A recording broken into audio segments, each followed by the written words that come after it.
Hola, buenas tardes. Les damos la bienvenida al primer seminario del año de la serie Diálogos País. Soy Francisca Olivares, jefa territorial de la región de Coquimbo, de la Fundación para la Superación de la Pobreza. Como todo el año pasado, hemos querido aprovechar la oportunidad que nos da el formato online y hemos querido juntar estos Diálogos País a diferentes personas que esperamos enriquezcan nuestra reflexión en diversos temas importantes. Queremos agradecer al Ministerio de Desarrollo Social y Familia, a la Universidad Católica del Norte, junto al Instituto de Políticas Públicas de la misma universidad, por apoyarnos en esta iniciativa y a nuestra media partner Diarios Ciudadanos de Mi Voz. Hoy, 137 de las 346 comunas de Chile enfrentan escasez hídrica, cerca del 40% del total nacional. En medio de la actual crisis sanitaria y social, la falta de este recurso agudiza el problema. Es por esto que se hace necesario discutir las distintas problemáticas que se relacionan con la sequía y la escasez hídrica, para así sacar conclusiones y poder vislumbrar los posibles escenarios que permitan generar soluciones y apoyos para aquellos ciudadanos que más lo necesitan. En esta ocasión, hemos invitado a un panel de lujo, quienes nos entregarán luces respecto a la situación hídrica que se presenta en el país y nos aportarán sus conocimientos y experiencias en nuestra nueva conversación de Diálogos País. Para esto, hoy nuestra directora regional de Coquimbo de la Fundación Superación para la Pobreza nos presentará este estudio regional titulado No llueve, pero gotea, cambio climático y desertificación en los sectores rurales de la región de Coquimbo. Y nos acompañarán Pedro Castillo, que está pronto a incorporarse, alcalde de la comuna de Combarbalá y presidente de la Asociación de Municipios Rurales del Norte Chico. Mario Jorquera, profesional del Instituto de Políticas Públicas de la Universidad Católica del Norte, Campus Guayacán. Y Julieta Cortés, presidenta de la Agrupación de Mujeres Rurales de Canela. Y la Red Comunal por Defensa del Agua de Canela y agente territorial de la ONG ETA Choapa. Muchas gracias por acompañarnos. Antes de invitar a nuestros panelistas, les recordamos que si tienen alguna duda o pregunta, si quieren saber más sobre el estudio regional, pueden escribirnos al siguiente correo: fspcoquimbo@superacionpobreza.cl. Antes de invitar a nuestros panelistas, les recordamos que si tienen alguna duda o pregunta, en la conversación de hoy daremos a conocer los resultados del estudio regional, estudio que desde las comunidades rurales de la región relata, entre otros temas, las causas de la sequía, el uso del agua y su distribución, la migración campo-ciudad, la pérdida de las tradiciones, y que a su vez entrega propuestas concretas a estos problemas enfrentados desde las propias comunidades. A continuación, comenzaremos con la exposición de nuestra directora regional, Andrea Hernández, quien nos presentará el estudio regional denominado No llueve, pero gotea, cambio climático y desertificación en los sectores rurales de la región de Coquimbo. Y para ello presentaremos un breve video introductorio.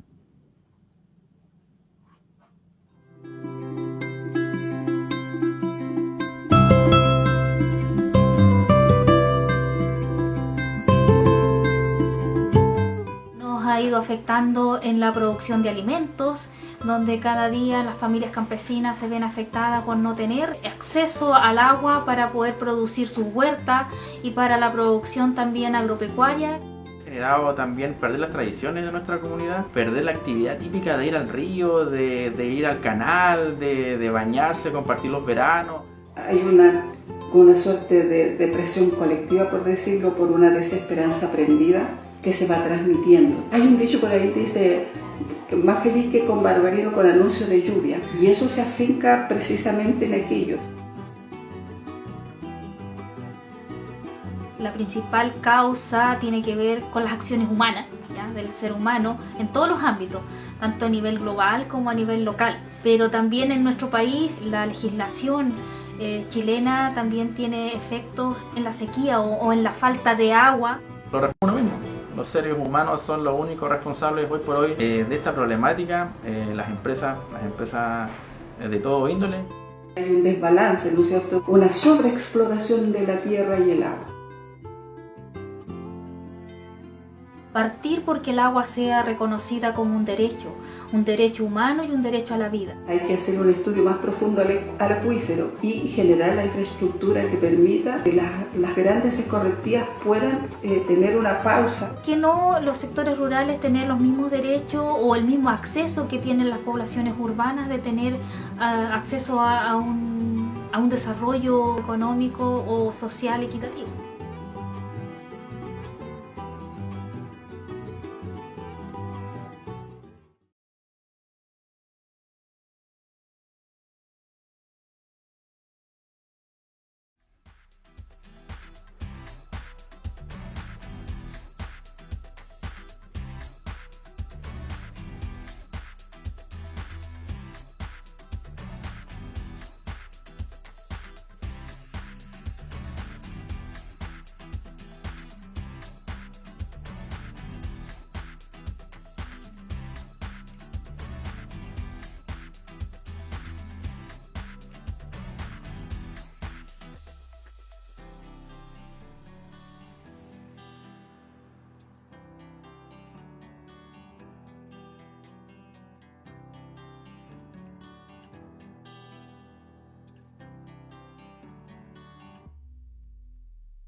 Muy buenas tardes a todos y todas quienes nos están acompañando. Bueno, la tecnología hoy día es parte de lo que estamos viviendo, ¿verdad? Y hoy día estamos haciendo esta transmisión para acompañar, ojalá y llegar a muchos rincones de nuestra región y del país. Para mí es un tremendo gusto poder presentarles los resultados y hallazgos de nuestro primer estudio regional, como decía Francisca, que lleva por nombre No llueve, pero gotea. Es un estudio que recoge las representaciones y percepciones del cambio climático y de certificación en los sectores rurales de la región de Coquimbo, principalmente de los territorios del secano. Seguramente para todos quienes nos están escuchando saben que esta región es conocida a nivel internacional por la variada riqueza que tenemos patrimonial, cultural, ecológica.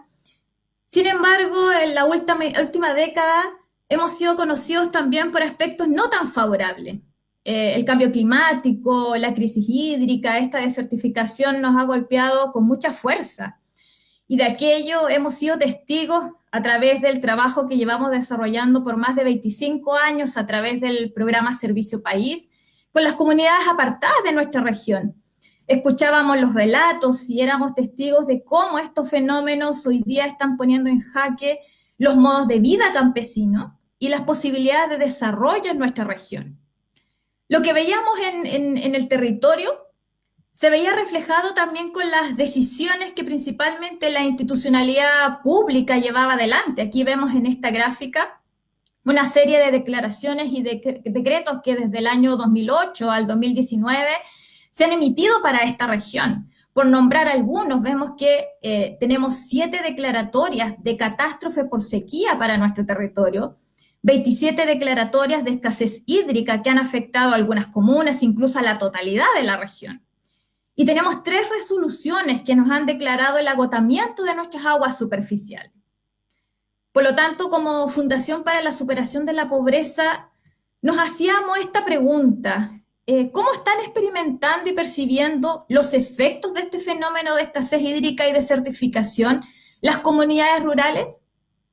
Seguramente para quienes hoy día nos están escuchando, esta no es una pregunta nueva, lo sabemos, hay muchos estudios en la región. Sin embargo, queríamos y teníamos como objetivo poder revelar algunos aspectos que no han sido seguramente tan profundizados en los estudios anteriores, y también porque queríamos abordar la evolución con que estas percepciones se han ido desarrollando a lo largo de la última década. Es importante señalar que esta investigación es anterior a esta crisis sanitaria que estamos viviendo, fue hecho con anterioridad a la pandemia, y al finalizar esta presentación ustedes ya podrán adelantar que seguramente mucho de lo que estamos conversando acá y muchos de los efectos se han visto mucho más agudizado e intensificado. Este es un estudio de carácter exploratorio, es cualitativo, son más de 100 hombres y mujeres que estuvieron conversando, reflexionando acerca de estas temáticas, y utilizamos 2 técnicas de recolección de información. Por un lado, las entrevistas individuales semiestructuradas, y por otro lado, los grupos focales. Nuestros investigadores recorrieron 6 comunas de la región, todas ellas comunas con localidades apartadas, territorios rurales, con hombres y mujeres que reconocían sus orígenes en la pequeña agricultura campesina. Además, son comunas que representan las diferentes zonas geográficas de nuestra región. Quiero comentarles que este estudio también abordó diferentes grupos etarios, y vemos en esta foto que hemos colocado de fondo cómo aquí en una misma actividad de reflexión habían 4 generaciones que estaban conversando y exponiendo cómo hoy día los afecta estos fenómenos, y que habla muy bien cuando tenemos que abordar la temática.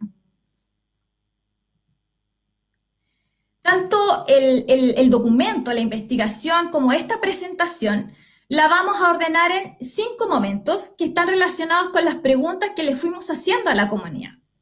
Les preguntamos sobre los efectos y las manifestaciones de la sequía, las causas y los factores que ellos atribuyen, ¿verdad?, a estos fenómenos, las estrategias que están llevando adelante para enfrentar la desertificación, la imagen que hoy día tienen de su futuro, y también les solicitamos que nos ofrecieran una serie de recomendaciones para hacer frente a estos fenómenos. Hay un hallazgo que emergió de las conversaciones, que está presente con bastante fuerza en las entrevistas y en los grupos focales, que habla de la percepción que tienen sobre la estructura de oportunidades. ¿Por qué digo que es un hallazgo emergente? Porque la percepción no estaba dentro de las preguntas que nosotros les planteamos, y que por lo tanto creemos importante que la podamos desarrollar en esta presentación. Entonces, la primera pregunta que les hacíamos a las comunidades es: ¿cuáles son los efectos de la sequía y la desertificación en el modo de vida campesino? Acá yo ya les puedo adelantar que de acuerdo a los relatos de las comunidades, la crisis hídrica afecta más que solo la producción y el consumo de agua y la disponibilidad de consumo humano del recurso. La primera percepción de la cual nos hablan las comunidades es aquella que nos dicen es la más evidente, ¿verdad? Es aquella que afecta en lo natural. Flora y fauna silvestre ha tenido un retroceso importante, nos dicen las comunidades. Nos hablan de cómo ha cambiado la geografía, cómo cambia su paisaje. De hecho, nos dicen, los suelos se erosionan. Y eso se relaciona con los estudios que se han hecho en la región, que nos hablan que el 84% de los suelos de nuestro territorio se encuentran erosionados. Analicemos la magnitud de ese número cuando estamos hablando de una región cuya vocación productiva es agrícola. Me voy a acompañar en esta presentación de algunos relatos que nacieron desde las mismas entrevistas y grupos focales. El ciclo, o sea, acá al menos está afectando mucho lo que es la fauna también, y la flora acá del sector, porque Antiguamente, claro, de repente quizá si no ibas a bañarte al canal, pero estabas debajo de un árbol. Por último, estabas un rato en la tarde debajo de un árbol. No sé, pasando la tarde. Ahora nada. Ahora todos los árboles ya no están. Una segunda percepción, un segundo efecto que sienten las comunidades es en la pequeña economía campesina, que se expresa en estas dos oraciones. Los animalitos malparen, los árboles frutales se secan. Durante el año 2019, las autoridades de la región de Coquimbo nos informaban que más del 50% de las cabezas de ganado caprino en la región de Coquimbo morían, siendo las provincias más afectadas la de Limarí y Choapa. No habiendo agua, el año para nosotros fue malo y definitivamente el ganado empezó a mermar porque empezaban a morirse solos, de hambre, se morían los animales. Si diariamente morían 12, 15, 20 animales se morían porque no tenían agua, no tenían que comer. La gente no tenía recursos como para bajarlos afuera. Entonces, primero le afecta a los animales, ¿no es cierto? Pero inmediatamente le afecta al ser humano. Entonces, si aquí todos viven en armonía, así es que es un círculo que se ve afectado por la escasez hídrica y le afecta a todos por igual. Una tercera percepción que las comunidades nos relatan es en la salud y que se expresa en no hay agua para beber, nos dicen las comunidades. Vemos en esta imagen el camión aljibe que se ha vuelto parte del paisaje en muchas localidades que hoy día se abastecen a través de este camión para poder hidratarse. Incluso algunas comunidades nos han dicho que se sienten mendigos de ese camión aljibe. Los comités de agua potable rural tampoco han estado ajenos de los impactos de este fenómeno y de hecho durante el año 2008 fueron más de 22.000 personas que teniendo sus arranques y sus grifos y estando asociados a estos comités de agua potable rural no recibieron suministro hídrico. Hoy en día yo diría que casi el 80% de la localidad está recibiendo agua por camiones aljibes y les entregan por familia alrededor de 400, 500 litros de agua cada 15 o 20 días. Y eso sabemos que es inhumano en el fondo, es faltar a los derechos humanos, porque ni siquiera nos dan agua suficiente para las necesidades básicas. O sea, las familias en el campo no se pueden bañar, algo tan básico como eso. Las familias no pueden tener acceso, digamos, a lavar sus cosas, a lavar la ropa, tienen que medir el agua para todo. O sea, no se puede dar agua a los animales, que son su sustento, ni a la mascota. Otra percepción habla de los impactos y los efectos que han tenido estos fenómenos en la salud. Y nos hablan incluso aquí que esta frase que la comida se enlata porque se han visto obligados a dejar de consumir esa fruta fresca, esa verdura que cultivaban, que cosechaban de su huerta, de su chacra, y hoy día consumir este producto que vemos en esta imagen, que está enlatado, que está procesado, y que las comunidades reconocen que seguramente no es el más saludable, pero que hoy día están obligados a tener que consumirlo. En los relatos de las entrevistas y en los grupos focales, las comunidades hablaban y se recordaban del antaño en esta región, hablaban de esos años buenos, donde la falda de los cerros de la región estaban cubiertas por grandes extensiones y plantaciones de trigo, de cebada, que daban paso al desarrollo de actividades tan tradicionales como la trilla, la minga. Sin embargo, dado este contexto, esas actividades ya es muy difícil poder desarrollarlas o que veamos que se practican. Y por lo tanto, eso ha contribuido a que la comunidad se vaya debilitando. Incluso se atreven a señalar que pareciera ser que el acervo cultural de los territorios rurales de la región de Coquimbo se está perdiendo. Por lo tanto, si nosotros logramos sistematizar los relatos de las comunidades cuando respondieron a esta pregunta, primero vemos que los años malos se han instalado con fuerza, esos años de sequía, y que afectan a lo menos 10 aspectos en su vida. La hortaliza y cultivo se pasma, los árboles frutales se secan, los animalitos malparen, el suelo se erosiona, los matorrales y bosques se queman, las aguadas se evaporan, la comunidad se debilita, las tradiciones se pierden, la comida se enlata, no hay agua para beber. Entonces, las comunidades nos dicen, la respuesta a su pregunta es que la crisis no es solo un problema de producción y consumo de agua. La crisis de escasez hídrica afecta todo un modo de vida campesino.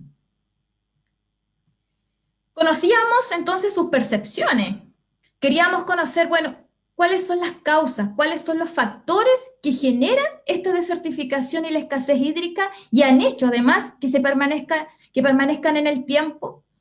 Y allí los relatos nos llevaban a que son muchos los factores, son muchas las causas, nos hablan las comunidades. Sin embargo, también en los relatos nos señalan que hay un responsable único de la interacción de esos factores, que es la acción humana. Y de hecho la ordenan en distintos niveles de responsabilidad. Están las responsabilidades a nivel macro, que es aquella que se le atribuye al modelo de desarrollo, a este modelo de producción, de consumo que tenemos a nivel mundial, que es altamente contaminante de los océanos y con gran emisión de gases con efecto invernadero, por nombrar algunos que nos señalaban las comunidades. A nivel medio, lo asocian a la normativa que hoy día regula los dos recursos naturales que sostienen los modos de vida campesinos, el agua y la tierra. Y también está asociado al uso intensivo que se hace de estos dos mismos recursos. De hecho, en esta gráfica vemos que el 81% del agua de la región de Coquimbo se utiliza para la agricultura, un 10% para la minería y un 5% para el consumo de agua potable. Por lo tanto, esta gráfica ya nos está mostrando la desigualdad que existe en el acceso, distribución y disfrute del recurso. Por otro lado, el negocio inmobiliario sabemos que ha ido cada vez cubriendo más superficie con un alto valor patrimonial, cultural, social y económico para las comunidades rurales.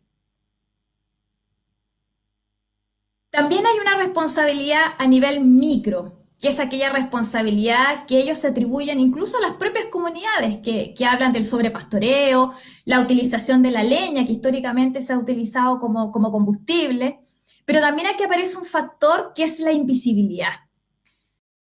Nos señalan que la severidad del cambio climático y de estos efectos es mucho más fuerte en aquellos territorios que están apartados, aquellos territorios que no aparecen en las rutas turísticas, aquellos territorios que muchas veces son poco visibles, dicen ellos, de sentirse el patio trasero. Y esa invisibilidad además genera que esta problemática no lidere la agenda política, social y económica. Incluso hacen una comparación entre otras catástrofes y siniestros que ha vivido la región de Coquimbo y pareciera ser que tienen mucha más atención. No se nota el daño. Cuando hay un terremoto se nota un daño. Cuando hay una sequía y cuando hay estos procesos de migración, no se nota. Conocíamos las percepciones, conocemos las causas. Entonces le preguntamos a las comunidades, ¿qué están realizando ustedes? ¿Qué están realizando sus comunidades para hacer frente a esta escasez hídrica y la desertificación? Los relatos es evidente que nos conducen a que no hay una sola decisión que ellos estén tomando. De hecho, hay un conjunto de estrategias que llevan adelante y al alero de cada una de esas estrategias son diferentes los grupos humanos, son diferentes las personas que toman esas decisiones. Algunas incluso son decisiones que se juegan en el orden más individual, en la intimidad de la familia. Otras pocas son decisiones que son de carácter más colectivo, que se deciden en comunidad. Acá nosotros sabemos, y seguramente hay muchas más decisiones y estrategias que están tomando las comunidades, pero nosotros en el ejercicio de sistematización de los relatos, las ordenamos en 4 grandes estrategias, ¿sí? Cada una de ellas las vamos comentando en función del objetivo que la generó o que la invita a tomar, el sentimiento que prevalece cuando nos narraban esa decisión y también el desenlace que va teniendo cada una de ellas. La primera estrategia es la estrategia de reasentamiento urbano. Esta es la decisión de migrar, trasladarse del campo e instalarse en lo urbano. Esta es una decisión que históricamente se ha tomado en la región, históricamente. Sin embargo, estos fenómenos de los cuales hoy día estamos hablando han venido a agilizar, han venido a generar que esta decisión se esté tomando en mayor medida por parte del habitante rural. Y acá tenemos dos variantes, y eso lo vamos a ver en todas las estrategias. Están, por un lado, los que no quieren partir, aquellos que se ven obligados a tener que tomar esta decisión para poder proteger a sus familias y detener el empobrecimiento. Quisieran quedarse en ese territorio que los vio nacer, pero lamentablemente ya no pueden disfrutar de las bondades de la ecología de su territorio porque ese territorio está colapsando. Por lo tanto, el sentimiento que prevalece en ellos es de pérdida, de dolor, de angustia por tener que dejar lo que ellos son. Por otro lado, están los que sí quieren partir, que son aquellos que este colapso que está viviendo el territorio rural es un factor más que los invitó a tomar esta decisión, porque ellos buscan trasladarse buscando desarrollarse en lo urbano, beneficiarse de esa modernidad. Por lo tanto, el sentimiento que prevalece en ellos es de ganancia, de pragmatismo. El desenlace de esta estrategia, cuando escuchamos los relatos, no es tan fácil poder establecerlo. Sin embargo, es evidente que hay un mayor bienestar material. Sin embargo, para aquellos que no querían partir, pareciera ser por siempre ese sentimiento de pérdida de lo que dejaron. Y aquellos que sí querían partir, las expectativas muchas veces con las que parten son mucho más altas que las realidades con las que se encuentran. Lo peor de todo es la migración. La migración que hace de que yo no tenga agua. Me tengo que ir a la ciudad. Y llego a la ciudad y me veo con que no tengo ninguna posibilidad de conservar mis costumbres. En primer lugar, tengo que buscar trabajo. Si no tengo trabajo, ¿qué hago? Paso a formar lo que se llaman los cordones de pobreza que existen en las grandes ciudades. La segunda decisión que está tomando el habitante rural es la estrategia de asalarización. Esa estrategia que ha contribuido a la descampesinización del habitante rural. Esta también es una decisión que se ha tomado muchos años. De hecho, en las entrevistas y en los grupos focales, quienes participaban se detenían en sus relatos de los trabajos en la salitrera. Esta es una estrategia de los que van y vienen, ¿verdad? De aquellos que trabajan por turno, muchas veces nos decía la comunidad. Y acá el objetivo que los moviliza es adaptarse a estas nuevas circunstancias, pero seguir viviendo en los territorios rurales. Y acá encontramos aquellos que de menor cualificación, que son aquellos que están asociados al trabajo de la agroindustria, ¿sí? Y en el caso de ellos, el sentimiento que prevalece es de resignación. Es lo que hoy día, es lo que yo puedo trabajar y es lo que me permite, ¿verdad?, quedarme en este territorio. Y están los de mayor cualificación, que son aquellos que han debido certificarse, han tenido que formarse para poder acceder a los trabajos de la construcción y la minería. Y el sentimiento que prevalece en ellos es de conformidad. Quienes toman esta decisión, nos relataban los que participaron en el estudio que viven un dilema, viven una paradoja, porque nos hablan de que hoy día el que les ofrece esta oportunidad laboral es aquel que ellos mismos le atribuyen la responsabilidad del colapso que está viviendo su territorio, porque es la agroindustria y la minería. El desenlace de esta estrategia es, hay un mayor bienestar material, pero en el caso de los que trabajan en la agroindustria, solamente se detiene el empobrecimiento. Los que son de mayor calificación, los que trabajan en la construcción, en la minería, claramente hay un mayor bienestar material y una mayor seguridad. Sin embargo, quienes toman esta decisión tienen efectos negativos en su vida familiar por este ausentismo parental, esta persona que se va por turnos, ¿verdad? Que muchas veces son trabajos además que al relato de las comunidades son mucho más sacrificados y que significa tomar otras decisiones en la vida familiar. Una tercera estrategia es la estrategia de resistencia campesina. Ellos son, y se dicen, campesinos y orgullosos, ¿sí? Aquí el objetivo es seguir siendo campesino, es seguir manteniendo el modo de vida campesino. Estos son hombres y mujeres que deciden quedarse en los territorios rurales para seguir vinculados a sus recursos, ¿sí? Y acá encontramos aquellos que han podido acceder a aquellos fondos de fomento productivo para poder modernizar sus procesos. Han podido introducir nuevos cultivos, algunos de ellos, y por lo tanto el sentimiento que prevalece es de esperanza, es de resiliencia, porque ven todavía posibilidades de mantenerse en sus territorios. Y están aquellos que no han corrido con la misma suerte, aquellos que en la mayoría de los casos, de acuerdo a los relatos, son aquellos que viven en los territorios más apartados, que dependen del camión aljibe para poder hidratarse. Son aquellos que muchas veces parecía ser que tampoco calzan con los requisitos para poder acceder a algunos programas de fomento, ¿sí? Cuando yo les hablaba de las estrategias anteriores, aquellas estrategias eran decisiones de orden más individual, son decisiones que se toman al interior de la familia. En cambio, la estrategia de resistencia campesina es una de las pocas decisiones que aún permite seguir manteniendo estos códigos que movilizan al habitante rural, que es lo colectivo, que son las decisiones comunitarias. Y eso es importante, es súper importante tenerlo claro, porque esta es la estrategia que todavía favorece moverse bajo los códigos de los territorios. En cuanto al desenlace, aquellos que han accedido a mayor modernización detiene el empobrecimiento económico, favorece que las comunidades todavía se mantengan allí. Pero en el caso de aquellos, y lo mismo sucede en el caso de los que no han accedido a tecnología, es una estrategia que sí económicamente es más débil, tiene menos capacidad de poder retener a la población, es verdad. Y acá yo les hablaba de las decisiones colectivas, y una de las organizaciones que favorece el despliegue, que favorece que se tome esta decisión de quedarse en el territorio y seguir resistiendo allí, son las comunidades agrícolas. Una forma de tenencia de la tierra colectiva bastante particular porque no es indígena.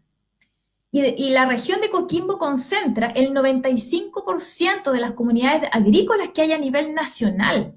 De hecho, ocupan un 26,6% de la superficie regional. Entonces, una organización tan significativa, nos extraña que no se cuente a nivel regional con una planificación, un plan específico para que otorgue lineamientos y medidas para las comunidades agrícolas. Sí hay que reconocer que hay un esfuerzo que ha hecho INDAP por levantar planes de desarrollo para las comunidades agrícolas, pero a la fecha solamente cerca del 50% de ellas tiene planes de desarrollo y muy pocos de esos planes se pueden materializar dada precisamente esta falta ¿verdad? de recurso hídrico, que ha habido un limitado apoyo organizacional y también muchas veces los recursos que se otorgan para estos territorios son muy bajos comparados con las reales necesidades que se tienen allí.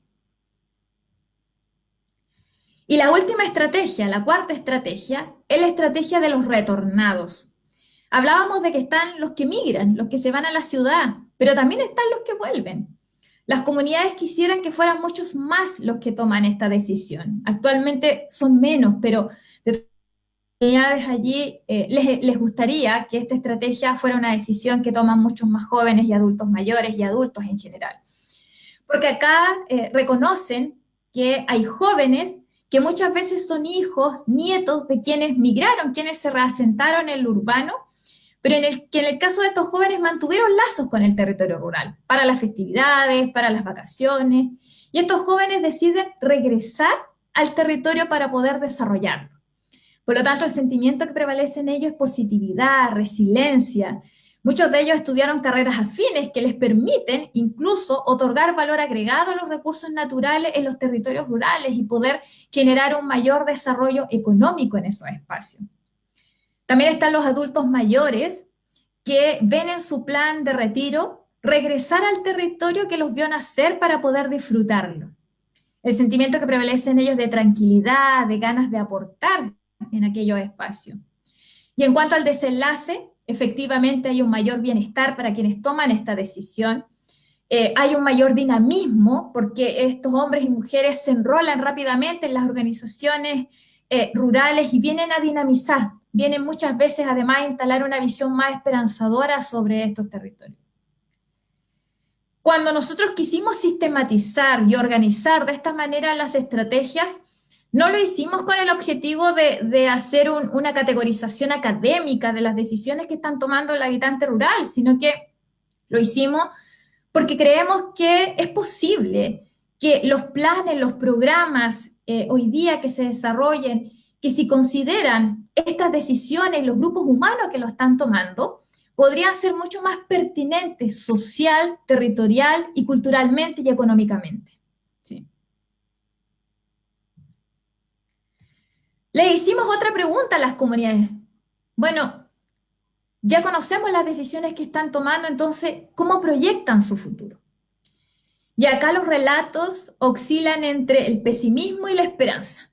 Ya, por eso pusimos esa flecha a ambos lados. Oscilan entre eso. Están quienes nos dicen, nos señalan que si las fuerzas que gobiernan sus territorios siguen haciendo lo mismo, lo más probable es que exista un colapso mayor en sus territorios, que estos territorios terminen quedando despoblados y que en el mejor de los casos queden cubiertos por un manto verde falso de los monocultivos de cítricos y de paltos.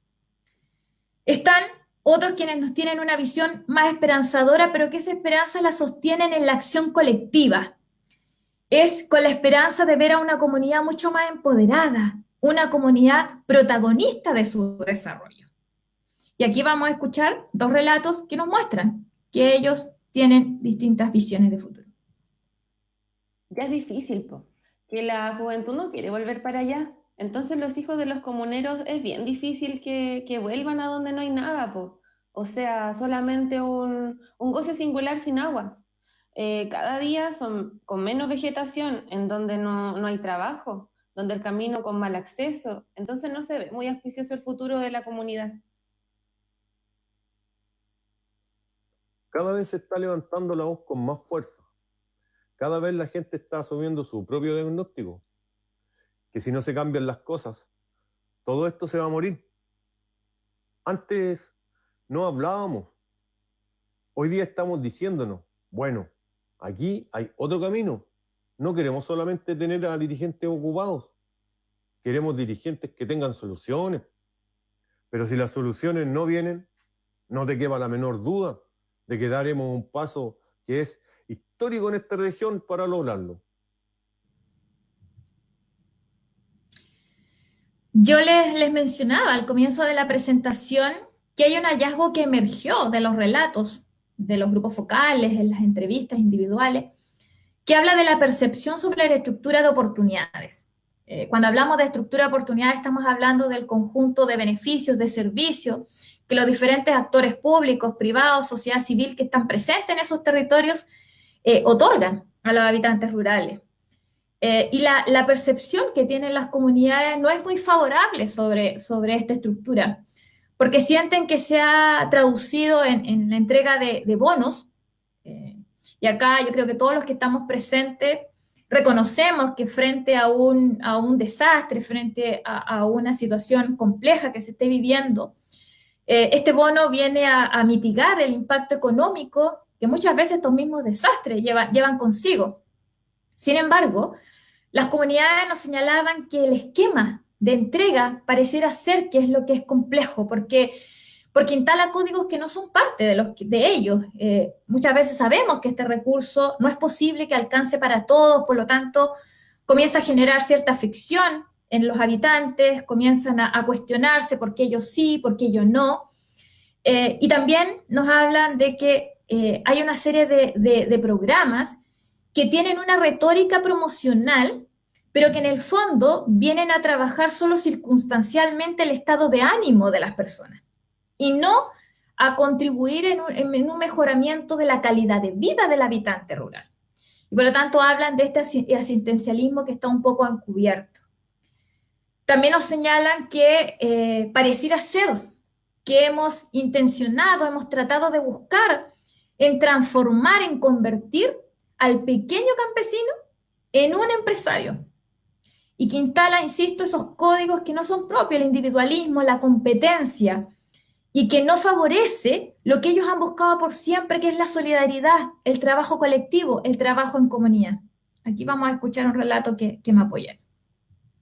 Han estado apoyando acá, pero apoyan a una cantidad de gente, no a todo el sector. También los que clasifican para usuarios de un X servicio, ellos lo apoyan, pero los que no clasifican, ellos se quedan ahí sin nada, sin recibir apoyo. Entonces también hay mucha discriminación en ese sentido. Conocíamos las percepciones, las causas y las decisiones que están tomando también. Entonces, le solicitábamos a las comunidades que nos ofreciesen una serie de recomendaciones para poder hacer frente a esta escasez hídrica y a la desertificación. Y ellos parten reconociendo que ha habido voluntad, ha habido intención, pero algo ha pasado que los problemas persisten o peor aún se han exacerbado, se han incrementado en las últimas décadas. Y de los relatos, de las entrevistas, de los grupos focales, sacamos algunas pistas de lo que pareciera ser que está sucediendo. La región y a nivel nacional hay numerosos planes que han buscado contribuir al desarrollo rural, a combatir la escasez hídrica, y que tienen una serie de lineamientos y medidas, pero carecen de una caracterización mucho más profunda del sujeto social o del habitante rural que va a ser receptor de esas medidas, ¿sí? Es evidente que la excepción sí es la política regional para el desarrollo rural campesino de la región de Coquimbo, porque esa política tiene una génesis que nace desde las comunidades rurales, por lo tanto, esa política sí tiene una caracterización bastante profunda del habitante rural, pero eso no se traspasa a los otros planes. También la severidad con que el cambio climático está afectando a la región va a una velocidad mucho más rápida que la capacidad de respuesta que estamos teniendo. También reiterar lo que decía en un comienzo, la normativa que hoy día regula el agua y la tierra no contribuye a solucionar el problema. Sabemos que la normativa del agua favorece la concentración de agua en unos pocos y la regulación con respecto al suelo ha favorecido también que el negocio inmobiliario, las parcelaciones de agrado cada vez vayan amenazando, ¿verdad?, la vocación agrícola de los territorios rurales de la región. Por lo tanto, las comunidades con ese escenario nos ofrecían una serie de recomendaciones que nosotros sistematizamos, ordenamos acá, y las ordenamos en 4 grandes ejes. Muchas de ellas ya han sido o seguramente están presentes en los diferentes planes, en otros estudios. Sin embargo, las quisimos volver a plantear porque nosotros las queremos plantear poniendo a la comunidad como protagonista y no solamente como receptor de las medidas. Acá las comunidades nos hablan de que cualquier plan, programa, política que busque contribuir al desarrollo rural de la región debe dar prioridad política al derecho al agua y al derecho a la tierra campesina.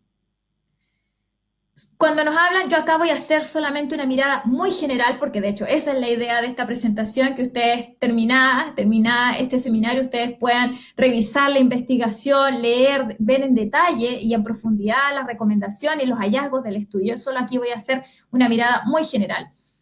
Dentro de las líneas que nos hablan del derecho al agua, aparece que es un tema que hoy día es de contexto, que es el reconocimiento constitucional del derecho al agua, pero no solamente desde su valor productivo, sino también, por ejemplo, desde su valor cultural. El reconocer, el hacer valer el decreto supremo, nos dicen las comunidades número 41 del Ministerio de Salud, que establece que el volumen de distribución de agua potable por camión aljibe por persona diaria debiese ser de 100 litros de agua. Y escuchábamos los relatos que pareciera ser que eso no es así. En cuanto a la protección al derecho a la tierra campesina, las comunidades nos dicen la urgencia que tiene la aprobación del plan de ordenamiento territorial, que se aprueben planes reguladores que establezcan limitaciones y acciones que limiten que las inmobiliarias, el negocio inmobiliario siga cubriendo superficies con un alto valor patrimonial, cultural, social y económico. Un segundo eje habla de la salvaguardia del patrimonio biocultural. El habitante rural sabe que su mayor riqueza son sus oficios, sus saberes ancestrales, la genética de sus cultivos. Por lo tanto, nos dicen que el patrimonio biocultural debiese ser la viga maestra de todo plan de desarrollo local. Allí nos recomiendan que rápidamente, antes que se extingan, levantar un inventario que recoja los elementos patrimoniales bioculturales en el sistema de información para la gestión patrimonial que tiene el Ministerio de las Culturas, las Artes y el Patrimonio, por ejemplo. Un tercer eje nos habla de la adaptación al cambio climático, nos dice la necesidad de poder innovar, de poder experimentar otros cultivos, de innovar, ¿verdad?, introduciendo otras especies de animales que sean mucho más resistentes para estos territorios. Ampliar la escala de los proyectos de captación de agua, de eficiencia hídrica. Las comunidades nos mencionan, hay muchos pilotos, hay muchas buenas intenciones. No queremos que se queden en pilotos y en buenas intenciones, queremos que sean medidas mucho más robustas, que no sean tan atomizadas. Y acá ponen mucho énfasis al cruce de saberes. Nos señalan que pareciera ser que esos proyectos, esos programas que se han levantado no han sido tan eficientes y tan exitosos porque no nos han invitado a ser parte de la decisión, a ser parte del desarrollo y a ser parte de la evaluación y el seguimiento de esos sistemas de adaptación. Acá en la academia vamos a escuchar a Mario Jorquera, que es representante del Instituto de Políticas Públicas de la Católica del Norte. Las instituciones de enseñanza superior juegan un papel fundamental a la hora de generar conocimiento que se ponga a disposición del habitante local, de generar programas de capacitación que pongan como base los saberes, la expertise que el habitante ha llevado adelante. Son ellos los que están en este territorio y se han ido adaptando cada vez más. Y es importante que reconozcamos esos saberes. También aquí es importante lo que han venido haciendo los gobiernos locales. De aquello somos testigos, hemos trabajado con el programa Servicio País, de la mano de los alcaldes, de los consejos municipales, de las oficinas. Sabemos la tremenda labor que llevan adelante y también sabemos de las restricciones presupuestarias, administrativas, normativas que ellos tienen, pero han llevado adelante alguna experiencia exitosa de poder compartir muchas veces las responsabilidades de administración en el territorio, levantando mesas de trabajo, implementando algunas oficinas que tratan algunos temas específicos del habitante rural. También quiero aprovechar esta oportunidad de destacar el trabajo que lleva adelante la Mesa de Desarrollo para la Sustentabilidad en la región de Coquimbo, que es liderado por la Seremía de Medio Ambiente y que convoca a organizaciones, instituciones del sector público, de la sociedad civil, privados, para desarrollar una serie de acciones de educación, de sensibilización y de educación en las temáticas ambientales. Y por último, el cuarto eje, veíamos que una de las estrategias que las comunidades quisieran que suceda más, que se tome más esta decisión, que es el repoblamiento rural, que vuelvan más jóvenes, que vuelvan más adultos a estos territorios. Y aquí vemos, quisimos poner en esta imagen a una mujer que se ha quedado en el territorio, porque también es tremendamente importante que visibilicemos el rol que ha tenido la mujer rural en el desarrollo de estos territorios. Es importante que lo visibilicemos, que lo destaquemos, que lo reconozcamos. Las comunidades nos dicen la importancia de desarrollar un plan que favorezca el retorno de los jóvenes y sus familias. Un plan que incorpore mejoramientos a la vivienda, de fomento productivo, por nombrar algunos. Las comunidades, en síntesis, nos están diciendo, nos están evidenciando que el problema de la crisis hídrica en la región de Coquimbo no es solo el resultado de factores ambientales, no es solo la falta de precipitaciones, sino que también es el resultado de procesos sociopolíticos. Nos están invitando a trabajar esto desde lo técnico, es verdad, pero también reconociendo aquellas dimensiones, aquellos aspectos que hoy día los afectan, sus tradiciones, sus modos de vida, su cultura, ¿sí? Por lo tanto, la invitación que queremos hacer es enfrentar el desafío de generar una gobernanza para el desarrollo de los territorios rurales de la región, por medio de la salvaguardia y potenciación de su patrimonio biocultural y la adaptación al cambio climático desde y para los habitantes de comunidades rurales y sus descendientes. Las comunidades rurales quieren y esperan que esas tres niñas que aparecen en esta imagen puedan vivir y desarrollarse en el territorio que los vio nacer. Muchas gracias.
Gracias, Andrea, por esta gran presentación que sin duda va a contribuir a dar una visión de lo que está pasando actualmente en el territorio.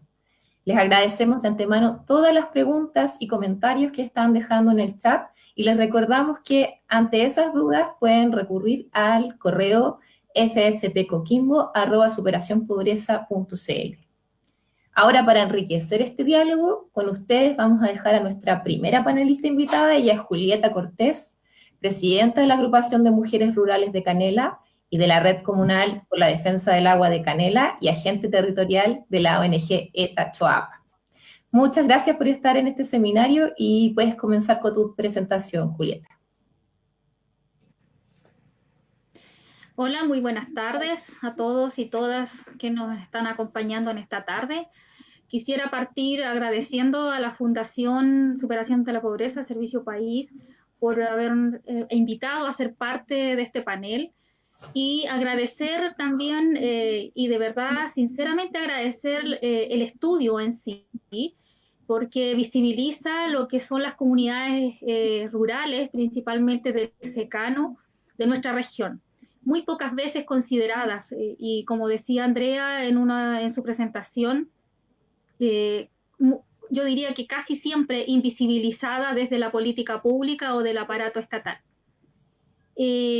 Bueno, yo solo quiero reforzar algunos aspectos, digamos, que tienen que ver principalmente con las causas, porque Andrea en su presentación recoge muy bien, digamos, todo lo que es todo lo que pasa en nuestra realidad en el día a día, digamos, y principalmente desde las mujeres rurales lo vivimos en la cotidianidad, en el hacer, en todo lo que tenemos en el día a día. Y quería, aparte, digamos, de profundizar algunas de las causas o más que causas que pueden suceder, vamos a dar espacio, ¿cierto?, para que Julieta se pueda reconectar, porque son cosas que en la virtualidad ya nos hemos dado cuenta que van sucediendo.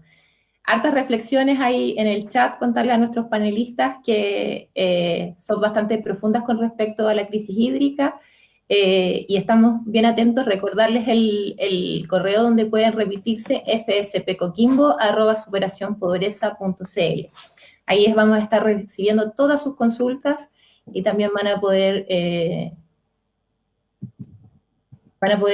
recibir, ¿cierto?, los comentarios que merecen a sus dudas. Hola, ¿me escuchan? ¿Fabián? Sí, Julieta, hable nomás. Ahora vamos a conectarnos nuevamente con Julieta para que nos pueda hablar de su presentación.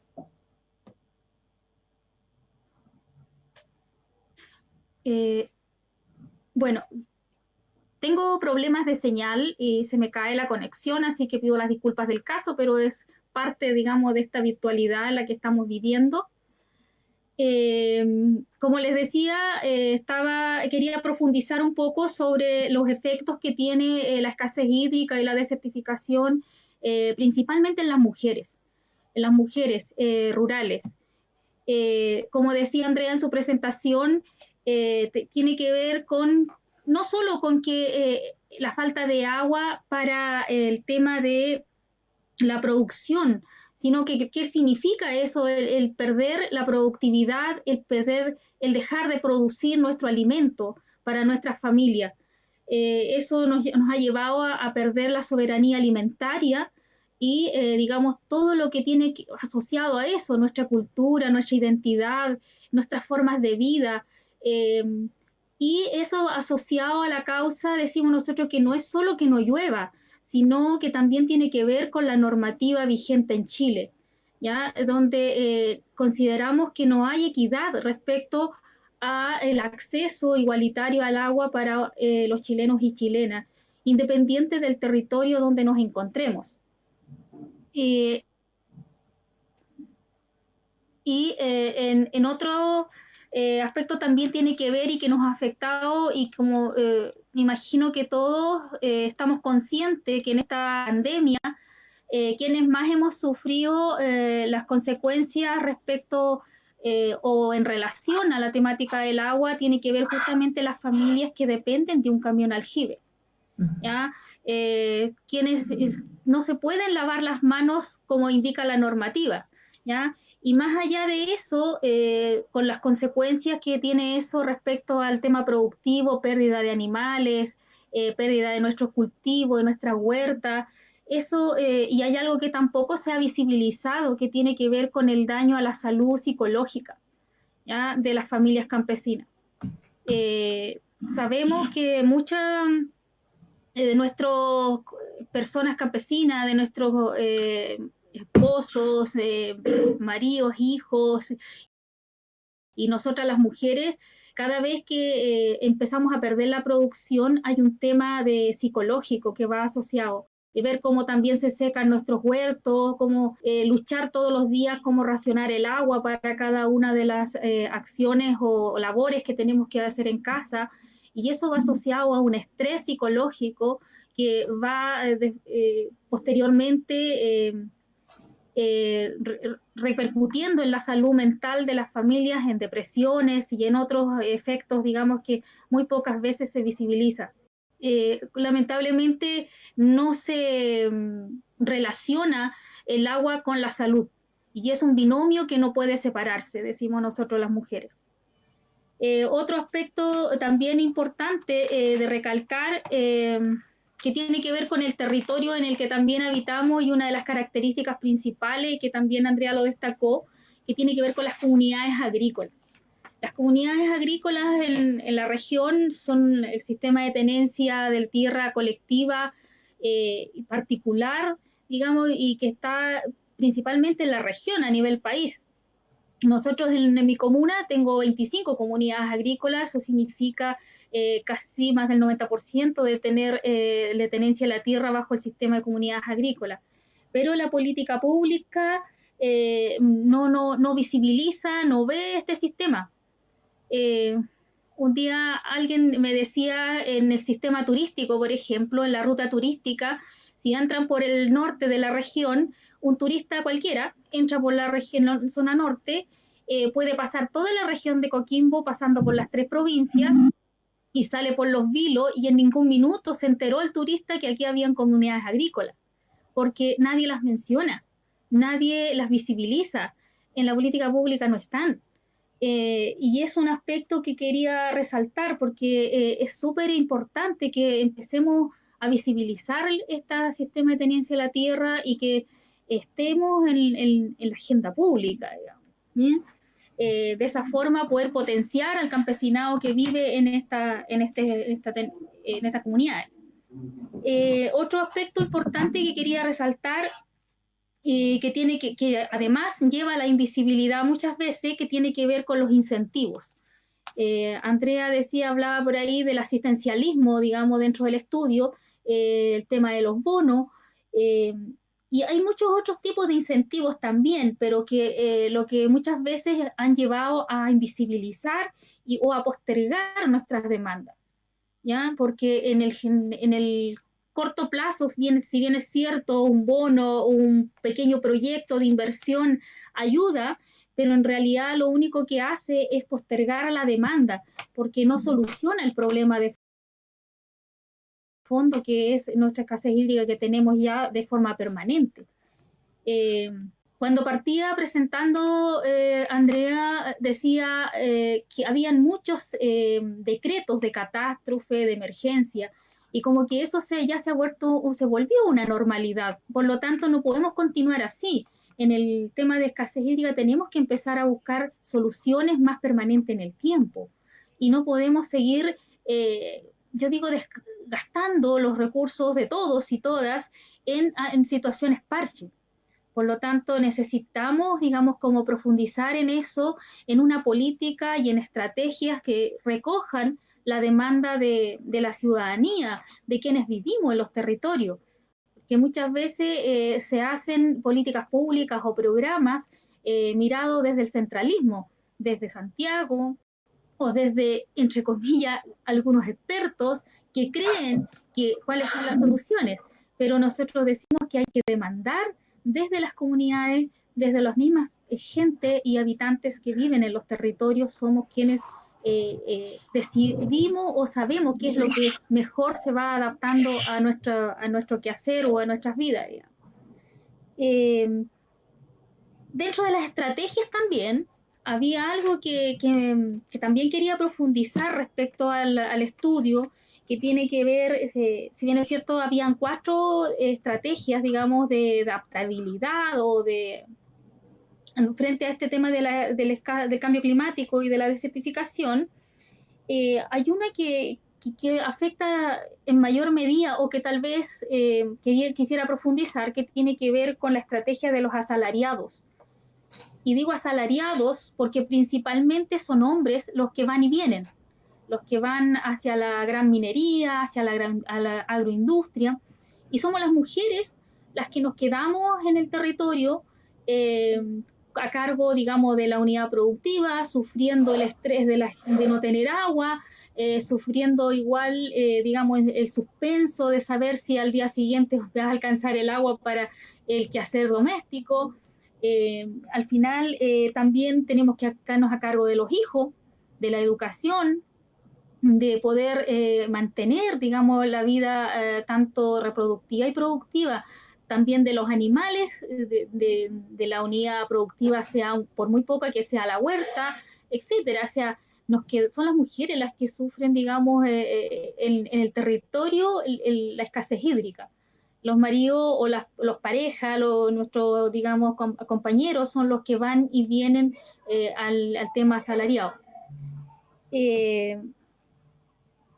Además, pero eso no quita, digamos, de que había una estrategia que lo representaba muy bien en el estudio, que decía los campesinos pero orgullosos, en el sentido, muchos de los que nos hemos quedado en el territorio, necesitamos tener las oportunidades en forma igualitaria y equitativa respecto a decidir voluntariamente, digamos, seguir aquí, ¿ya? Seguir construyendo nuestra soberanía, digamos, y es un derecho, digamos, es un derecho el decidir dónde y cómo quiero vivir, digamos, ¿ya?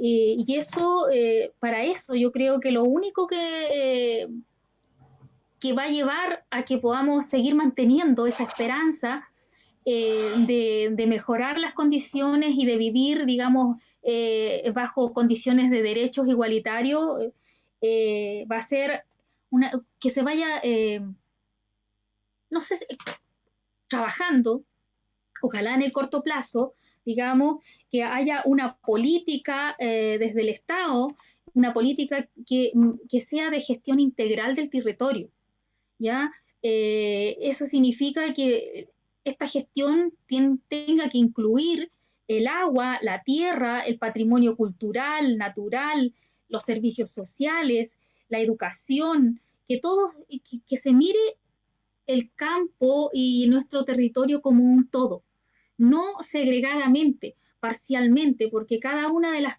cosas o de los aspectos, digamos, de la vida, en la política pública lo ve por separado.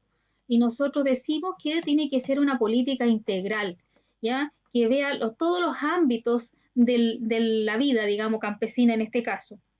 Y en particular que visibilice una política especial que tenga que ver con las comunidades agrícolas, ¿ya? Donde se entregue primero el acceso al agua, que se vaya trabajando en asegurar ese acceso al agua, donde haya una mayor inversión, ¿ya? Y por supuesto tiene que haber desarrollo organizacional, el fortalecimiento de las comunidades existentes, ¿ya? Y para eso hay que partir por el reconocimiento a la cultura campesina. Y con eso quiero cerrar, porque en realidad sentimos que en nuestro país el reconocimiento a los campesinos no está.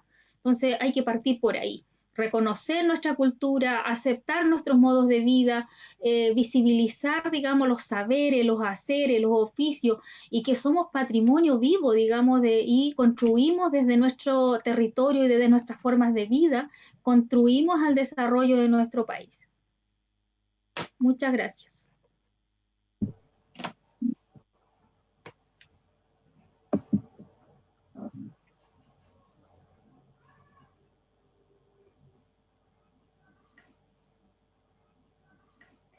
Gracias, Julieta, por acompañarnos hoy en este seminario.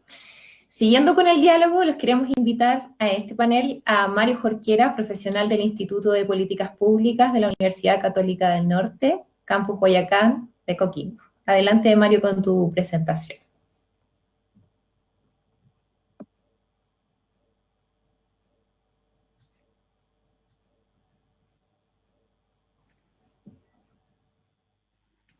Hola, buenas tardes a todas y todos los que han sido partícipes de la presentación de este estudio.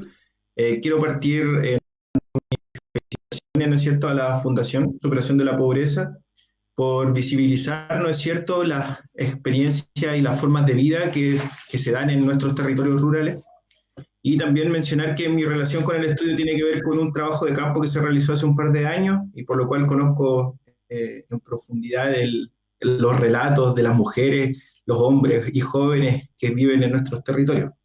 Y en ese sentido quisiera recalcar algo sumamente importante respecto a este estudio regional y una de las particularidades, y tiene que ver con algo que se ha conversado y que también ha recalcado Julieta Cortés, que tiene que ver con abordar a las comunidades agrícolas.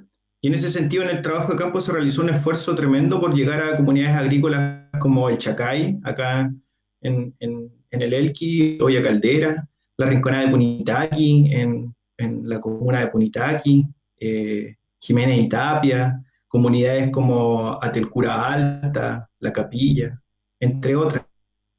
Entonces quiero rescatar eso porque creo que eso le da riqueza, principalmente desde las vivencias que se van rescatando. Bueno, teniendo eso en cuenta, creo que es importante partir desde ahí, digamos, de lo que terminaba diciendo Julieta Cortés, que tiene que ver con la valoración de las formas de vida del campesinado, o de los hombres y mujeres campesinas, ¿no es cierto? Y esa importancia de las formas de vida tiene que ver con no solamente rescatar un discurso, sino que también hacerse cargo de las formas de vida que están en estos territorios.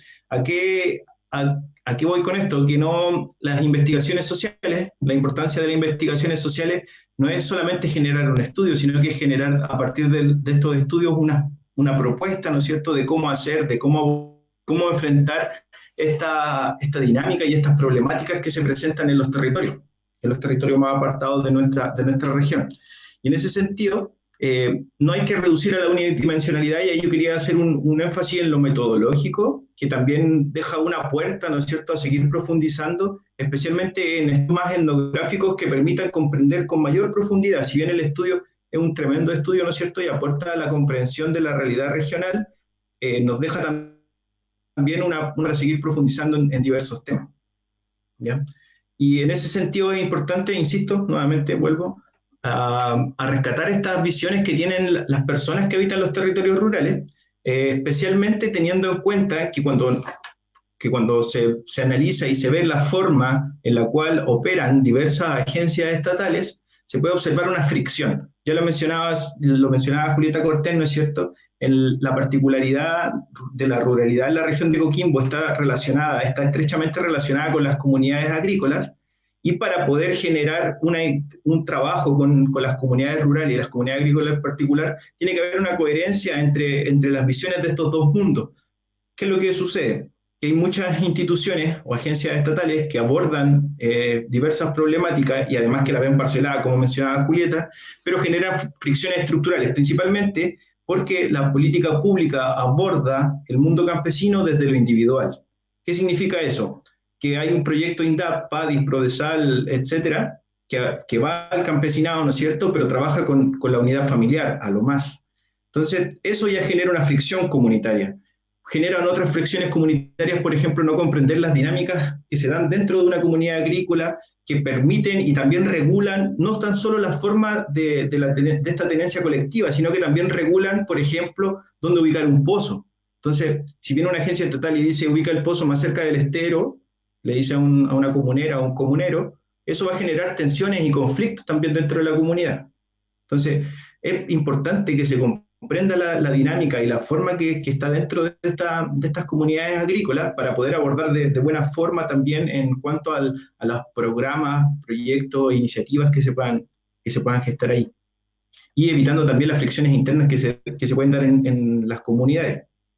Porque una de las fricciones internas puede ser, por lo que mencionaba recién, por ejemplo, un pozo, pero también tiene que ver con algo que abordaba en la presentación Andrea, cuando se habla de que la intervención estatal no llega a todos. Entonces eso ya también genera ciertas tensiones al interior de las comunidades. Eso respecto como al tema de las políticas, de los programas, etcétera, que si bien es algo que lo esbozo acá, pero que hay también una invitación a seguir reflexionando y seguir pensando cómo abordar aquello. Y otro punto que me parece sumamente importante considerar y profundizar es la idea de la incertidumbre. ¿Por qué hablo de la incertidumbre?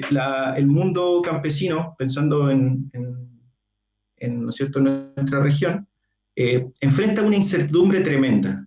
Y la incertidumbre tremenda tiene que ver con no saber si va a llover o no. ¿Qué implica esto? No saber si va a llover o no. Implica muchas cosas. Implica, por ejemplo, tomar la decisión si voy a sembrar o no en una lluvia, si voy a tener siembra de rulo este año. Implica o no decidir si voy o no a la cordillera, en el caso de los pastores crianceros. Implica o no si continúo viviendo en el territorio. Entonces hay cierta calculabilidad que las personas que habitan en los territorios rurales hoy no pueden tener, especialmente por esta situación de sequía, de desertificación, entendiendo desertificación, ¿no es cierto?, como un proceso interconectado entre la erosión del suelo y la escasez de agua. Entonces ahí hay una incertidumbre, ¿no es cierto?, de cómo enfrentar. Entonces la pregunta es cómo entregar certidumbres a las personas que habitan en estos territorios. Entonces, cuando se piensa en la forma de trabajar, de hacer intervención social, como hace la Fundación Superación Pobreza, o cuando se planifican programas, proyectos, etcétera, deberían estar enfocados a ello.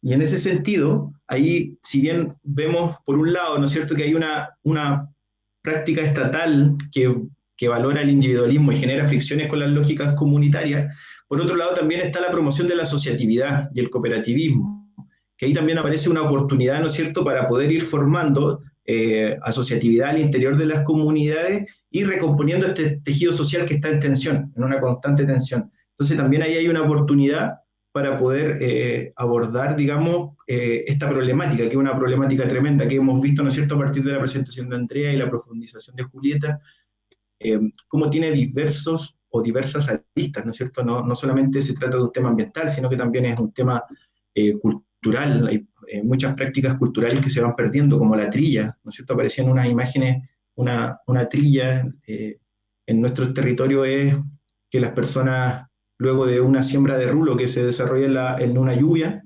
en las comunidades agrícolas, se lleva el trigo, ¿no es cierto?, a la era y se genera toda una práctica comunitaria, que no es solamente una práctica productiva, sino que también una práctica cultural, es un momento de festejo, es un momento de alegría. O sea, van a haber lucas también, va a haber trigo, va a haber, con eso antiguamente iba a haber harina, etcétera. Entonces se mueve un montón de cosas en torno a la trilla, en torno a una práctica que no solamente es una práctica productiva, sino que también es una práctica cultural. Y eso es sumamente importante como tenerlo en cuenta. Ahora, como un último punto, y no por ser el último menos relevante, no menos relevante, tiene que ver con cómo entendemos el problema del acceso, el uso y la distribución del agua. O sea, ¿a qué me refiero con esto? El problema del agua no se refiere solamente a un tema ambiental, ¿no es cierto?, un tema productivo, sino que el tema del agua en Chile es un tema político. Y es un tema político que tiene que estar en la agenda de discusión, especialmente hoy, en un contexto en el cual Chile está en un proceso de transformación, ¿no es cierto?, del cual no podemos hacer oídos sordos, tenemos que hacernos cargo de lo que está pasando en nuestro país, de las transformaciones que se están viviendo. Hay un llamado, ¿no es cierto?, a cambiar la Constitución, y esa discusión del acceso, el uso y la distribución del agua es una discusión fundamental. Una discusión fundamental porque gran parte de la desigualdad en torno al acceso al agua se da en Chile y particularmente en nuestra región por una cuestión legal. Por una cuestión legal que se invisibiliza. En el estudio se habla en un momento cuando ustedes hablan, o sea, cuando ustedes puedan ojear el estudio, van a poder ver que se habla en un momento de la invisibilización, ¿no es cierto?, de las formas de vida en el mundo rural. Y una de las cosas que hay que tener en cuenta ahí de la invisibilización tiene que ver cómo, por ejemplo, en el año 2017, cuando llovió, las personas se referían, las autoridades estaban diciendo que el problema de la sequía se acabó, los embalses están llenos, ¿no es cierto? Pero claro, quizá en los valles donde estaba el embalse y donde hay personas que tienen acciones de agua, el problema se acaba o es temporalmente, se acaba el problema en sí de la sequía. Pero si nosotros íbamos en ese mismo momento a las comunidades agrícolas, esa lluvia era algo momentáneo. ¿Por qué? Porque no hay formas de acumulación, no hay formas de distribución, hay muchas comunidades que aún no cuentan con sistemas de agua potable, son muchas las que aún faltan instalar los sistemas de agua potable rural, son muchas las comunidades que hoy en día reciben agua por camión aljibe, o sea, lo decía también Andrea en la presentación, pero yo creo que eso es algo tremendo y que hay que hacerse cargo, ¿no es cierto? Son muchas las variables y las aristas. Entonces quiero cerrar ahí la reflexión con que el tema de agua es un tema político y que tiene que estar en la agenda pública, en las discusiones, ¿no es cierto?, de cómo se va a abordar de aquí a futuro. ¿Por qué? Porque tenemos una problemática, y una problemática que es profunda. Pero también hay que enfrentarlo con la esperanza. Principalmente quiero retomar de nuevo la idea, la esperanza de la asociatividad, la importancia de recomponer los tejidos sociales que están en nuestras comunidades, ¿no es cierto?, principalmente mediante la promoción de la asociatividad. Yo creo que ahí hay un potencial tremendo, hay una fuerza tremenda para seguir trabajando en el mundo rural y para seguir uniendo campesinos y campesinas con una crisis en común, pero también con un objetivo y con una meta a seguir. Así que eso, agradecer ahí nuevamente a la Fundación por tremendo estudio y invitar también a los jóvenes, a las jóvenes que nos están viendo a interesarse por la particularidad de nuestra región, a comprometerse también desde los distintos planos. O sea, en el mundo rural son muchas las formas de vincularse, ¿no es cierto? Y que hay un mundo tremendo ahí, no solo por trabajar, sino que también para poder realizarse como persona. Así que ahí dejo la invitación a todas y todos.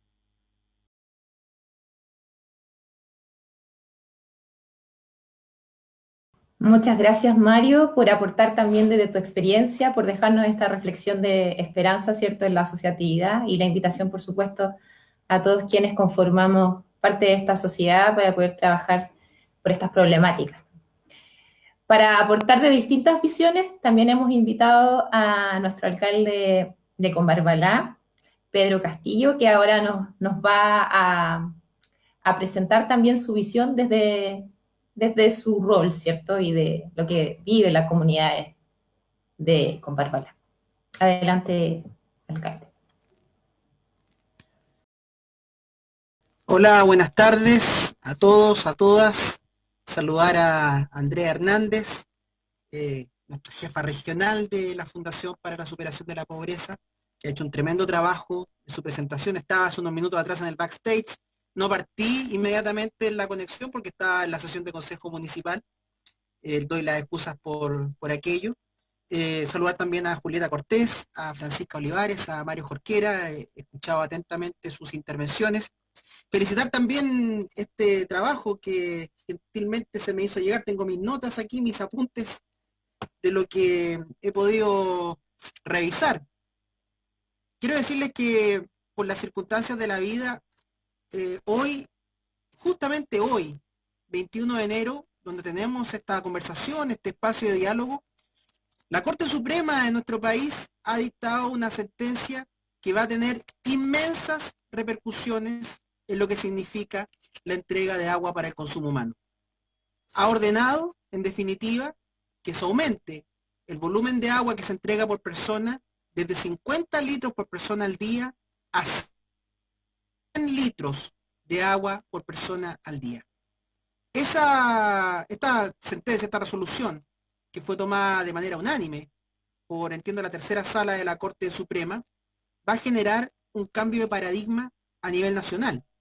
Porque si bien es cierto está vinculado a una sentencia con un municipio, la orden que entrega la Corte es que se realice una modificación al oficio ordinario número 18.086, que, como muchas cosas en Chile, es del 31 de diciembre del año 2016 y que ordena la distribución de agua a 50 litros por persona al día. La modificación de ese decreto de la Subsecretaría de Interior y Seguridad Pública, que era comandada en aquellos años, y lo recuerdo muy bien, por Mahmoud Alewi, va a generar una transformación y va a poner un desafío muy grande para poder llegar con la cantidad de agua que corresponda a nuestros vecinos y vecinas. ¿Y por qué digo esto? Porque en la comuna de Combarbalá tenemos una red de camiones aljibe, son 14 camiones aljibe, 13 pagados por el gobierno regional, uno adicional que es contratado por el municipio, y estamos entregando a la semana el equivalente a 2 millones de litros de agua. Esta es la cantidad actual que nosotros estamos repartiendo para la subsistencia, para apoyar a los sistemas de APR que en muchos casos han visto sus pozos completamente agotados, incapaces de abastecer a la población. Agua que tenemos que comprar a la empresa sanitaria, pero que por la condición de sequía no nos entregan con Combarbalá, sino que tenemos que desplazar los camiones a la vecina comuna de Punitaqui, 60 kilómetros al norte de Combarbalá, diariamente, para poder entregar el agua para la subsistencia, y otra parte la entrega, o nos las vende también, el sistema APR de la localidad de San Marcos, que está a 40 kilómetros distante también en el acceso norte de nuestra ciudad. Por lo tanto, lo que ha ocurrido hoy marca ciertamente un precedente y marca un hito respecto a lo que significa la distribución de agua. Y digo esto porque de las notas que puede tomar del libro, hay una frase que me impactó muchísimo, que está en la página 80, y que indica básicamente que las personas, al tener una entrega de agua a través de camiones aljibe, comienzan a perpetuar una realidad que no varía.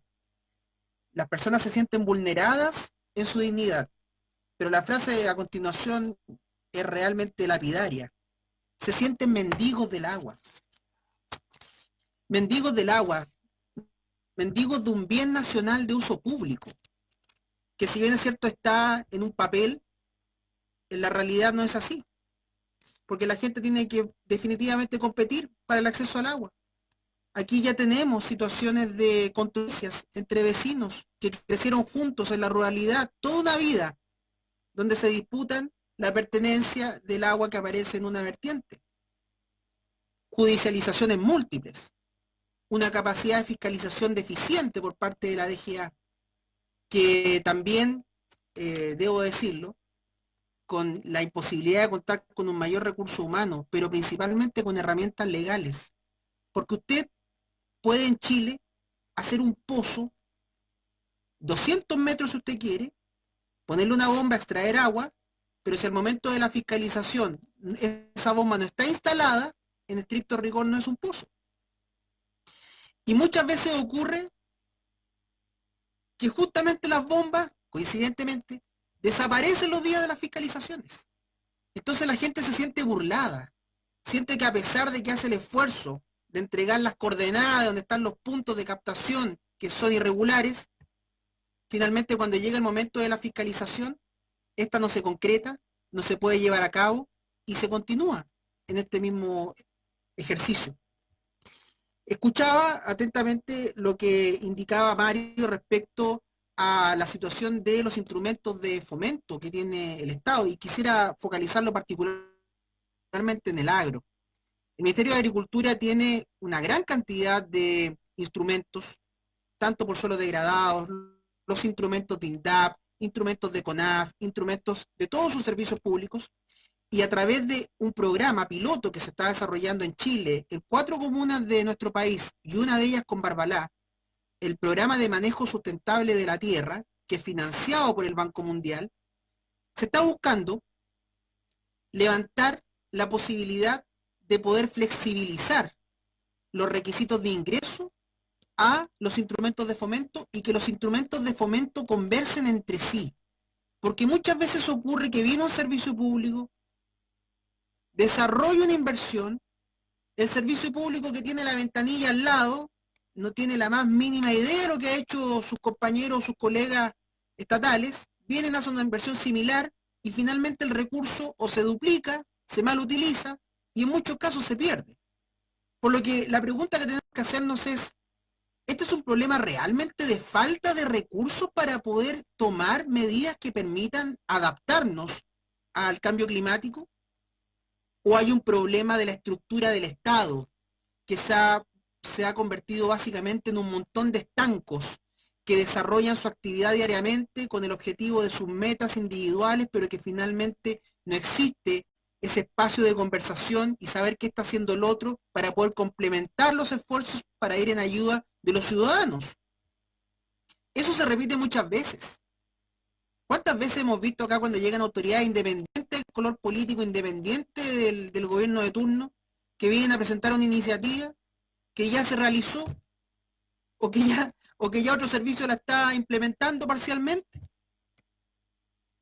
Lo que ocurre acá es que las rigideces para poder utilizar los instrumentos está generando un daño a la población.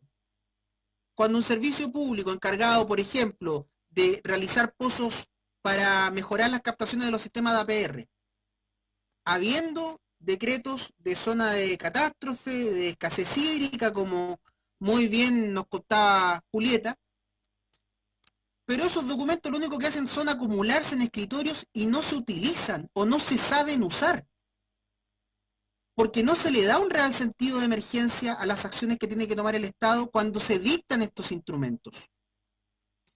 ¿Ustedes saben lo que es algo urgente para el Estado? Por ejemplo, un programa de empleo de emergencia.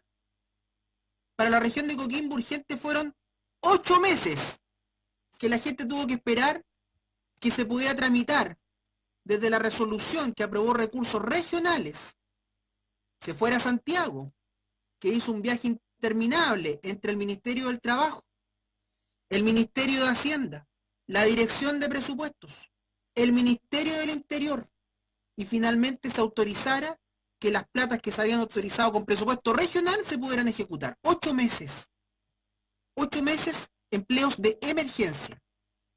Los recursos del 5% de emergencia de los gobiernos regionales, cuando es rápido, llegan en mayo. Cuando es rápido. Y estamos hablando de la adquisición de tanques de acumulación de agua, de mangueras, de poder cancelar la deuda de camiones de aljibe, es decir, todo aquello que se denomina las soluciones transitorias, las soluciones parche, que no van al tema de fondo, pero que son tremendamente necesarias. Hace 8 años atrás, yo consideraba que era posiblemente factible que coexistiera la ayuda de emergencia que necesitaba la gente de manera inmediata con los proyectos de mediano y largo plazo. La discusión en ese tiempo en la región de Coquimbo era desalinizar el agua. Bueno, han pasado 8 años, estoy en mi segundo mandato como alcalde y seguimos en la dinámica de la entrega de ayuda de emergencia y seguimos pensando si vamos a desalinizar el agua. No se toma ninguna decisión, no se toma ninguna acción definitiva. Por lo tanto, efectivamente se está perpetuando un modelo donde la gente va a requerir la ayuda de emergencia constante, donde se va a volver regular, y ya se volvió regular, la entrega de canastas de alimentos, la entrega de forraje, la entrega de bonos por parte del INDAP, la entrega de agua a través de camiones de aljibe, porque no es que se quedó el Estado atrapado en esta visión de solucionar la emergencia, pero no mirar más allá. Procesos que son gigantescamente largos, que realmente toman un tiempo que es desproporcionado. Y me ha llamado también mucho la atención una frase que ha planteado Julieta respecto de que se separe el agua de la salud. Qué gran razón tiene Julieta cuando hace esa acotación. Qué gran razón tiene. Los llamados, ustedes verán las reacciones de la gente aquí en los sectores rurales cuando se le hacen llamados a lavarse las manos de manera frecuente para poder evitar el contagio por coronavirus. Es una situación absolutamente imposible, no solamente en esta comuna de Combarbalá, en todas las comunas del secano, de la cuarta, la quinta, la tercera y también de la séptima al interior, en la octava, la novena. La situación es muy compleja y efectivamente el lavado de manos fue una de las acciones de salud pública más impactantes en la historia de la medicina, porque disminuyó de manera extraordinaria la tasa de infecciones, ya sean las operaciones, porque los cirujanos antes no se las lavaban, y también para prevenir enfermedades infecciosas. Por lo tanto, aquí lo que tenemos que ver, y lo que he podido constatar de este estudio, estas percepciones, es que si seguimos en esta dinámica de seguir y continuar con la entrega asistencial, transitoriamente pasar el semestre, pasar el año, hasta el año siguiente donde se va a entregar exactamente lo mismo y no se soluciona el cuadro de fondo, lo que vamos a ver es un despoblamiento fenomenal que ya está ocurriendo en nuestras comunas. Podemos ver migración y cómo se empiezan a formar verdaderos guetos de pobreza en las grandes ciudades, cuando las personas tienen que buscar mejores condiciones de vida. Nosotros lo podemos ver con la situación de nuestras escuelas rurales. Todos los años se están cerrando establecimientos por falta de alumnos. Esa imagen que mostraba Andrea de 3 alumnas que estaban ahí caminando hacia la escuela, si seguimos en esta misma línea, lamentablemente, en 3 años más, esas niñas van a estar arriba de un furgón transportándose a un establecimiento más grande, porque ese establecimiento no va a tener la posibilidad de poder brindar toda la atención educativa que requieren los niños y niñas. Por lo tanto, la urgencia de poder tomar medidas de fondo, porque ya como Estado ya logramos solucionar la emergencia, siempre ya tenemos una capacidad instalada, hay formas eficaces, rápidas de llegar con la ayuda de emergencia, pero ahora falta la otra parte. ¿Cómo vamos a enfrentar esta situación de cambio climático? Siendo transparente con los ciudadanos, porque quizás el Estado ya tomó una decisión, solo que no nos los ha comunicado. Quizás proyectan que las inversiones no son factibles realizar en lugares rurales y van a apostar por concentrar los recursos y los servicios básicos en grandes urbes para que sigan creciendo. Yo creo que sería una estrategia tremendamente equivocada, que va en contra de nuestra propia soberanía nacional incluso. Por lo tanto, las decisiones que tienen que tomar los gobiernos, ya está en una etapa final en sus últimos meses, pero puede dar un paso en sentar bases por lo menos para que desde el punto de vista administrativo se pueda viabilizar las inversiones que permitan enfrentar de mejor manera esta situación. Y debo decir que me he hecho el convencimiento de que aun cuando siempre nos dicen que nuestro país es pobre o no está en un nivel de desarrollo todavía tal, creo que Chile tiene la capacidad económica para poder enfrentar de mejor manera el desafío que nos impone el cambio climático. Creo que Chile sí tiene los recursos, solo que falta que el Estado se modernice, que el Estado pueda enfrentar estos nuevos tiempos y deje de actuar como estanco, sino que como una unidad integral que focalice de mejor manera los impuestos y todos los aportes que hacen los chilenos y chilenas y también los extranjeros que han llegado a trabajar para hacer más habitable y mejor nuestro país. Eso quisiera compartir con ustedes.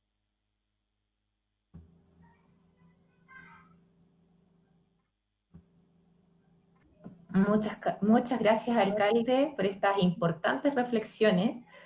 Y ahora vamos a ofrecer la palabra nuevamente a Andrea Hernández, quien va a hacer las últimas reflexiones y luego damos el sí. Adelante, Andrea. Sí, yo quiero aprovechar de agradecer.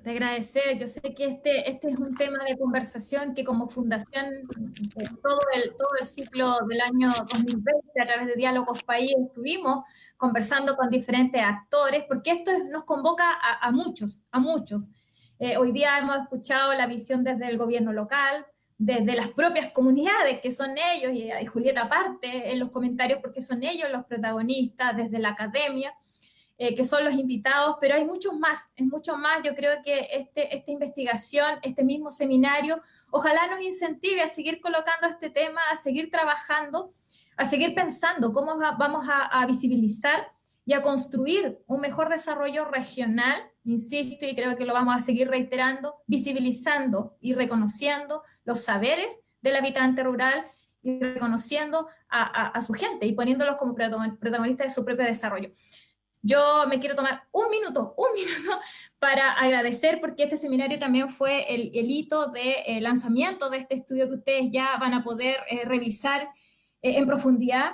Agradecer al equipo de investigadores que fue liderado por Mario Jorquera, que hoy día nos acompaña desde otra vereda, desde la academia, pero que lideró y coordinó el equipo de investigación, a Marlene Mesina, a Ingrid Padopoulos, a Fernanda Azócar, a nuestro editor general y director nacional del área de Propuestas País, nuestro querido amigo Mauricio Rosenblut, por el tremendo trabajo de colaboración que ha hecho con nosotros, con la dirección regional. Agradecer a todo el equipo regional de la Fundación, una mención especial a Francisca Briones, a Paula Fredes, que fueron las que me acompañaron en todo el material audiovisual que ustedes pudieron ver en la presentación del día de hoy.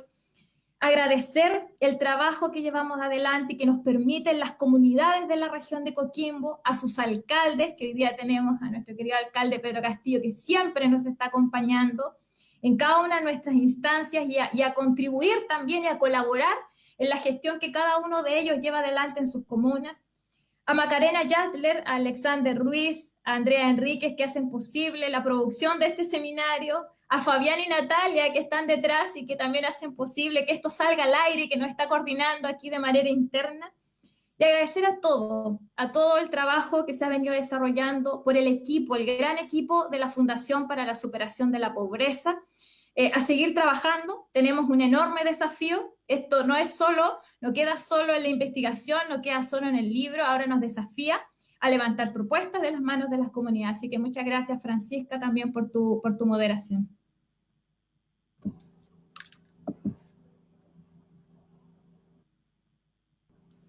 Con esto terminamos el seminario No llueve pero gotea, cambio climático y desertificación en los sectores rurales de la región de Coquimbo.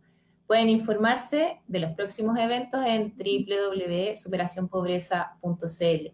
Le damos las gracias a todos los panelistas, al Ministerio de Desarrollo Social y Familia, a la Universidad Católica del Norte, al Instituto de Políticas Públicas de la Universidad Católica del Norte y a los diarios ciudadanos de Mi Voz.